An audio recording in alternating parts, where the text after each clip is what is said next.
जय हिंद। आज के वीडियो में यहाँ पर आप लोगों को बताने वाले हैं बिहारी लाल जी का जीवन परिचय कैसे लिखना है, कितना बड़ा लिखना है कि आपको जिससे 5 अंक मिल जाएं। देखिए बहुत ज़्यादा इंपॉर्टेंट है और ये बहुत ज़्यादा पूछा जाता है। देखिए ये 2011, 12, 14, 15, 16, 17, 18, 20, 22 और 23 में भी पूछा गया था। मतलब ये हर साल पूछा जाता है।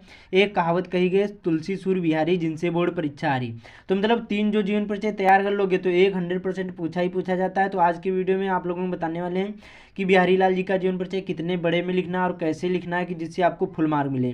देखिए बहुत सारे लोग अलग अलग तरीके से बताते हैं। मैं आप लोगों को जो ट्रिक बताऊंगा, जो तरीका बताऊंगा, ऐसे ही आप लोग लिखोगे तो फुल मार्क मिलेंगे, एक भी नंबर नहीं घटेगा। देखिए सबसे पहले यहाँ पर देखिए आपको क्या करना, बोर्ड एग्जाम में काले और नीले पेन यूज़ करना, ये आपको ध्यान रखना है। तो ऊपर आपको डालना है यहाँ पर प्रश्नोत्तर संख्या कितना है, यहाँ पर 26वां होता है। कितना होता है? 26 होता है। 26 का खावाला पूछा जाएगा। कावाला होता है वो लेखक का होता है और जो खावाला होता है वो कवियों के जीवन परिचय होते हैं। तो आपको ऐसे प्रश्नोत्तर संख्या, कोई भी प्रश्न नहीं उतारना है, प्रश्नोत्तर संख्या 26 का खावाला कर देना। उसके बाद में देखिए 3 पूछे जाते हैं, ए, बी और सी, और यहाँ पर 3 पूछे जाएंगे।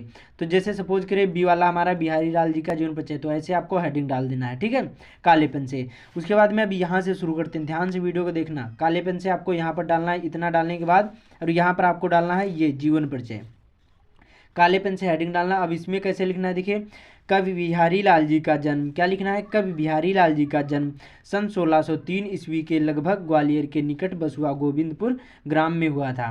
देखिए जो यहाँ पर बिहारी लाल जी का जन्म कब हुआ, तो 1603 ईस्वी में हुआ, और जो पूछा जाए कहाँ हुआ, तो बसुआ गोविंदपुर नामक ग्राम में हुआ था। ठीक है, बहुत सिंपल सा, ऐसे ही आपको लिखना है, ठीक है।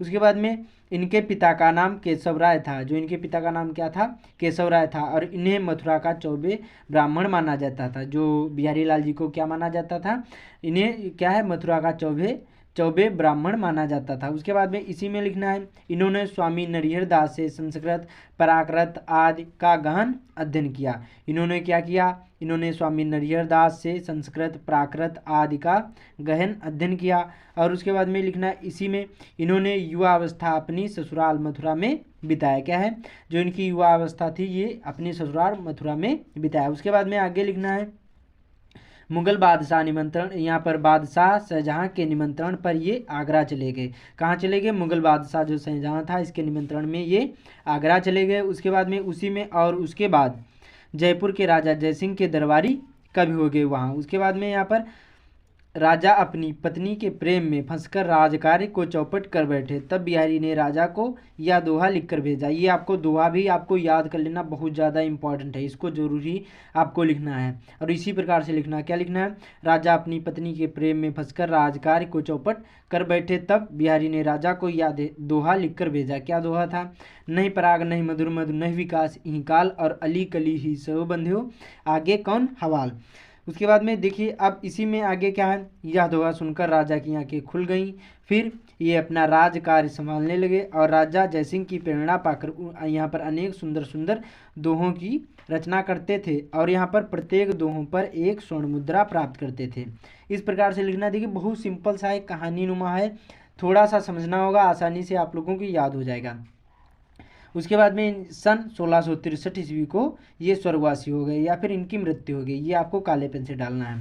उसके बाद में रचनाएं हेडिंग डालना है। देखिए ये 3 नंबर, इसके 3 नंबर होते हैं, इसके जीवन परिचय के, और यहाँ पर 2 नंबर की रचनाएं होती है। तो रचनाएं आपको कैसे हेडिंग डालना है, बिहारी की एकमात्र रचना है बिहारी सतसई है, इसमें 723 का यहाँ पर दोहों का संग्रह है। कहीं कहीं पर 719 भी होते हैं, लेकिन आपको 723 ही। तो इसी प्रकार से आपको लिखना है, जैसे मैंने आप लोगों को बताया, सिंपल सा है और इतना ही बड़ा लिखना। बहुत सारे लोग बताते हैं कि यहाँ पर लिखने के बाद यहाँ पर बॉक्स में लिखे, ये देखिए फालतू की चीज़ें होती है, आपके पास इतना टाइम नहीं होता है। देखिए वो जो जीवन परिचय पूछा जाता है, आपको केवल जीवन परिचय लिखना है, हेडिंग डालकर वहाँ रचनाएं कर देना, बस। बहुत सारे लोग कहेंगे बॉक्स में यहाँ पर संक्षिप्त परिचय दीजिए, ये आपको कुछ नहीं करना है, ये सब बकवास चीज़ें होती है। आपको मैंने जो बताया इसी प्रकार से लिख दोगे, केवल आपको काले और नीले ही पेन यूज़ करना है, अदर और कोई पेन नहीं यूज़ करना, बाकी ऐसे ही लिखना जैसे मैंने बताया। तो इसका स्क्रीनशॉट ले लीजिए और अच्छी तरीके से आप लोग याद कर लो। उम्मीद करता हूँ आप लोगों को समझ में आ गया होगा। तो इस वीडियो को ज़्यादा से ज़्यादा शेयर कर देना, बाकी चैनल पर पहली बार आए चैनल को सब्सक्राइब भी कर लेना। तो मिलते हैं अगले वीडियो में। जय हिंद।